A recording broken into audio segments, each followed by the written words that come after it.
हिंदुस्तान को बचाने के लिए, हिंदुस्तान के हर नागरिक को बचाने के लिए आज रात 12 बजे से घरों से बाहर निकलने पर पूरी तरह पाबंदी लगाई जा रही है।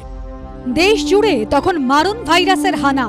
করোনা সংক্রমণ থেকে দেশবাসীকে বাঁচাতে প্রথম দফায় 21 দিনের জন্য গোটা দেশে লকডাউন ঘোষণা করেন প্রধানমন্ত্রী। কেউ করোনা আক্রান্ত হলে কি করবেন? বাড়িতে থাকবেন নাকি হাসপাতালে ভর্তি হবেন? করোনা আক্রান্তদের পাশে দাঁড়াতে, পরামর্শ দিতে, আক্রান্ত পরিবারের মনোবল বাড়াতে সেই সময় শহরে তৈরি হয় চিকিৎসকদের বিশেষ ফোরাম কোভিড কেয়ার নেটওয়ার্ক। 24শে মার্চ সেই লকডাউনের 4 বছর পূর্তি। সেই সঙ্গে অনেকটা পথ পেরিয়ে এলো কোভিড কেয়ার নেটওয়ার্কও। রবিবার সন্ধ্যায় মোহরকুঞ্জে জাতীয় কোভিড স্মারক দিবস পালন করলো তারা। 24শে মার্চ ভারতবর্ষে কালো চাদরে ঘিরে গেছিল সারা দেশ।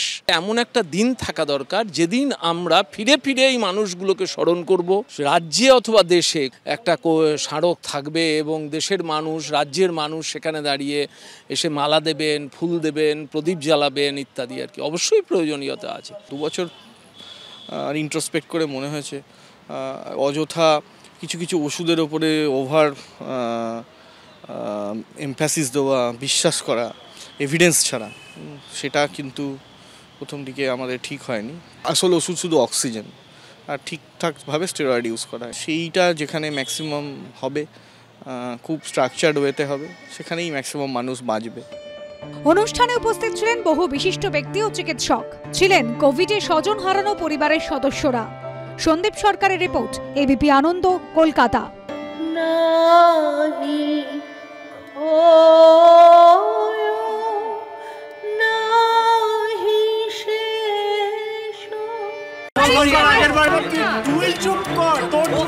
বাংলা ঝামেলা চায় না, বাংলা খবর চায়।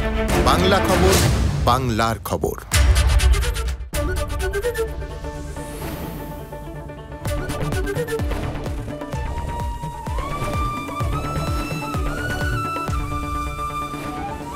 এবিপি আনন্দ, এগিয়ে থাকে, এগিয়ে রাখে।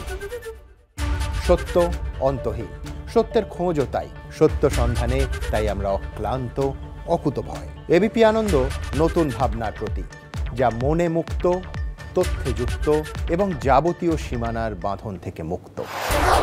সীমা না শব্দটির মধ্যে লুকিয়ে আছে মানা শব্দটি, যেন চোখ রাঙানি এক অদৃশ্য বেড়াজাল, যা আটকে রাখে আমাদের এক ছোট্ট গণ্ডির মধ্যে। একমাত্র সঠিক খবরই গড়ে তুলবে এক মুক্ত সমাজ। সেই জগৎ গড়ার লক্ষ্যে কোনো সীমানার ঠুকুটি আমরা মানব না। এবিপি আনন্দ, এগিয়ে থাকে, এগিয়ে রাখে।